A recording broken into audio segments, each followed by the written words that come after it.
Hello Israel, it's me, Seven Heaven, coming to you once again with another video.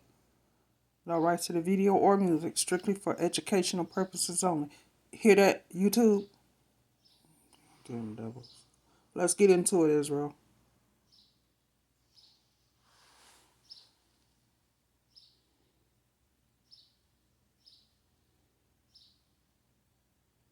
Okay, folks. Now this is going to be fun. So I have a question for everyone. Serious question. This is something that, well, I'll just come out with it. What if dragons were real? Now I know what you're thinking. What the freak are you talking about, Woodward? I'm talking about dragons. You know, those large dinosaur-like monsters that fly in the air and breathe fire? Those things. What if they were real?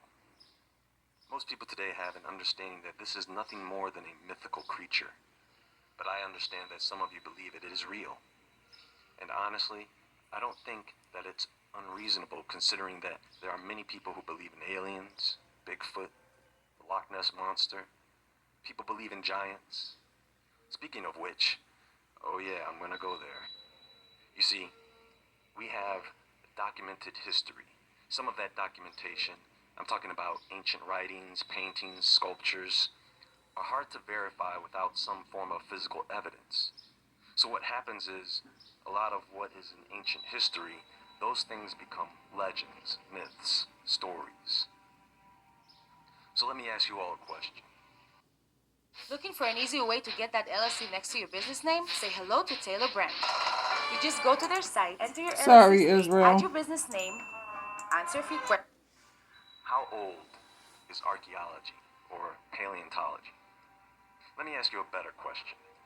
How long has mankind been digging up the ground? You know, to plant crops, collect mineral resources, all the earth that was used to form these megalithic structures, castles, cities. I would say that humans have been digging up the earth for quite a while, right? So let me ask you all another question. Where is the historical documentation of dinosaurs? Am I missing something?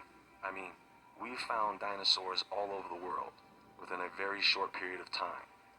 We're talking about thousands of years humans have been here, digging up gold and silver, and copper, and diamonds, and emeralds. They've dug massive tunnels in certain places, underground irrigation systems. Countless numbers of people have been buried all over. And nobody found a dinosaur? I hope you folks are ready for this because I do have something to show you. Forget about the dragons you've seen in movies. That's nothing compared to what I'm about to present. You thought giant ancient trees was wild? Check this out.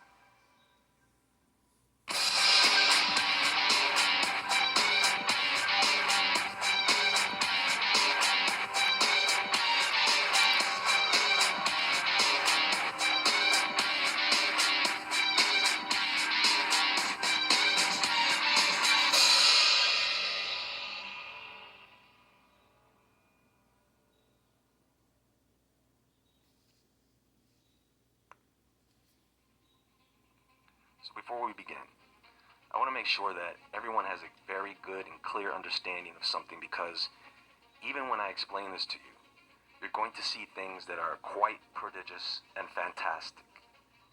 So let's take a look at fossilization. First, what is a fossil by definition? A fossil is the preserved remains or traces of remains of an ancient organism, but it is not the actual biological remains of the organism. It is a rock. Now this rock or fossil can preserve the entire organism or just part of it, such as bones or bone fragments, teeth, skulls, leaves, feathers, shells, etc. A fossil can be a microfossil, which you need a microscope to see. This includes things like bacteria and pollen. A fossil can also be a macrofossil, which could weigh tons like petrified trees or very large bones. Some of the oldest fossils are of algae, and some of the most recent are that of woolly mammoths. So it is understood that fossils are generally around 10,000 years old or older, in theory. For fossilization to occur, which is very rare, An organism has to be buried in sand, mud, lava, tar. It has to be buried in sediment right after it dies or while it is still alive. And you also need a lot of pressure. And this is good for fossilizing hard-bodied organisms. Softer organisms like insects or worms are better fossilized in amber or tree resin. Once the organism is captured in the sediment begins to replace the dissolving minerals of the organism with new minerals, and therefore the organism becomes fossilized. Also, an organism could die first, decay, leaving behind only the hard parts like bones and teeth. And at this point, the bones can be moved or broken. And after they are finally buried, you end up with an incomplete fossil, which is why it's not common to find a complete skeleton fossil. Also, sometimes the dissolving minerals of a buried organism don't get replaced. So instead, you end up with an impression or mold. That mold can then fill up with fresh sediment, creating a cast of the organism. Now keep this in mind, folks. There are actually many possible processes for fossilizing organisms. We should also consider the idea of organisms being flash frozen and almost instantly fossilized. So what you have are what's called body fossils, such as dinosaur bones and teeth, and you also have trace fossils of things like footprints. They are more like impressions of things like leaves and feathers, seashells. Okay, so at this point, we should have warmed up in our minds the basic process of fossilization, how a living organism can be turned into a rock. Now let's talk about dragons for a moment.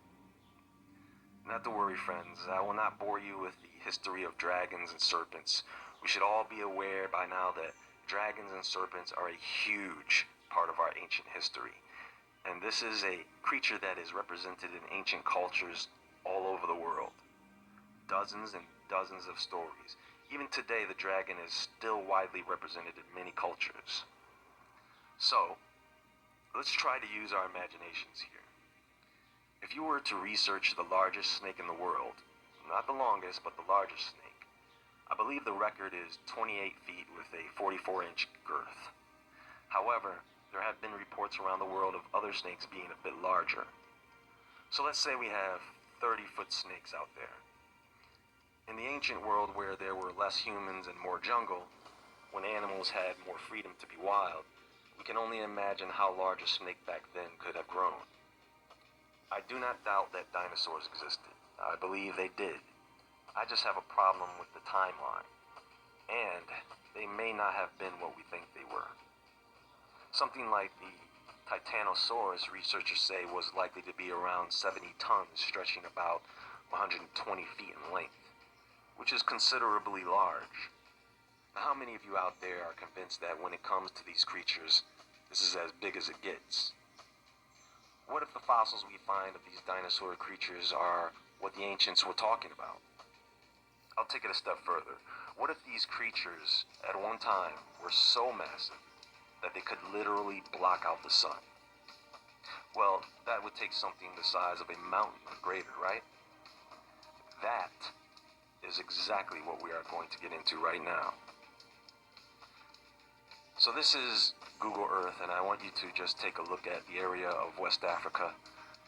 I'm just going to outline it for you. Now, what does that look like? Now, before I say anything else, I'm not going to be the one to explain it to you. Instead, I want you to go to the description box. This is going to be a bit of an interactive episode, folks. I want you to go to the description box below, and there is a video by Mud Fossil University there. Watch that video, and then peruse the channel, and then come back. Do that now, because you may not know what in the world I'm talking about later. Go ahead, I'll wait.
So did you have fun?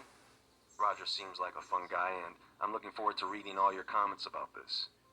Now, do I agree that what we are seeing here are the remains of a gigantic dragon and fish? I believe that it is possible, and we can't say that there is no evidence to support this when it is all around us. It could be just a matter of perspective. We can't say that ancient civilizations never told us about these things. And see, the big problem I have with all this is that most people think that something like dinosaurs did not exist alongside humans. I truly believe that mainstream science has put this millions of years gap between us and these creatures, and I think that is a lie. I'm telling you, these ancient civilizations talk about monsters as if it was part of daily life. Yet we only want to believe parts of their stories. You see, folks, they have already dug up things that you wouldn't believe. Human skeletons over 120 feet. Get ready, because you are going to see these things, and they are real. The DNA, see, if you look at the ancient biblical writings, those fallen angels, some of them were larger than life, and some of them had wings, some did not. And if you take the DNA of an angel that is already a giant and mix it with a human, you get a giant human. It's that simple. If you take the DNA of a giant angel and mix it with an animal, you get a giant animal. Remember, they defiled men and almost all living creatures. That's why all of it had to be destroyed. And we sit here believing that these existed over 65 million years ago. Get the freak out of here. By the way, do you know where that number comes from? It was a hypothesis based on a meteor that may have hit Earth 65 million years ago. It's called the Alvarez hypothesis, which since has been updated to 66 million years. Who gives a crap? They can't give us an exact number because they simply do not know. And I've said this before, radiation affects carbon dating. It affects the rate of decay. And that's why so many people don't respect the science of dinosaurs, because they just make stuff up. Paleontology, folks, is a dying science, and I don't know if you knew that. They struggle for funds. People have lost interest because they never say anything new. They can't even find a full skeleton of these things because people had to chop those monsters up so they wouldn't come back. There are stories of this. People always wait for some scientist to confirm if something is real or not. Do you know we have idiots out there who are agnostic, just waiting for some scientist to confirm the existence of God? And it is hilarious and sad. Now, if you took some time to go through Mud Fossil University's channel, you would have come across some things that are mind-blowing. I mean, things that are just unbelievable. And the idea here is that the Earth, particularly the crust, is nothing more than the compost of ancient creatures. The mountains, the hills, the valleys, all once living organisms. Because what happens when a creature dies? It turns into dust. The elemental composition of living creatures and the earth, all the minerals you find in the earth are in your body. You ask a scientist where rocks come from, they don't have an answer. They will give you a bunch of circular logic telling you that rocks came from rocks that came from molten rocks. And it's done this way to stop people in their tracks, so they don't ask any more questions about it. Folks, the time has come where certain things are going to be revealed to you. That's why you are seeing channels like Mud Fossil University pop up. And there are others out there who are talking about the same thing. You see, the one thing that the flat earth theory is doing, it is showing you that people are starting to lose faith in mainstream science. They are just not buying it anymore. And these evolving and growing ideas of giants, giant trees, dragons, you're going to find out very soon that some of these things are definitely real. And it's not going to be something you have to go and do research to confirm. It will be in your face, and no one at that point will be able to tell you that it's just a myth or legend. The truth is coming, folks, and it is much stranger than fiction. Keep your eyes open and gather as much information as you all can about giants, dinosaurs, the ancient writings, and come to your own conclusions.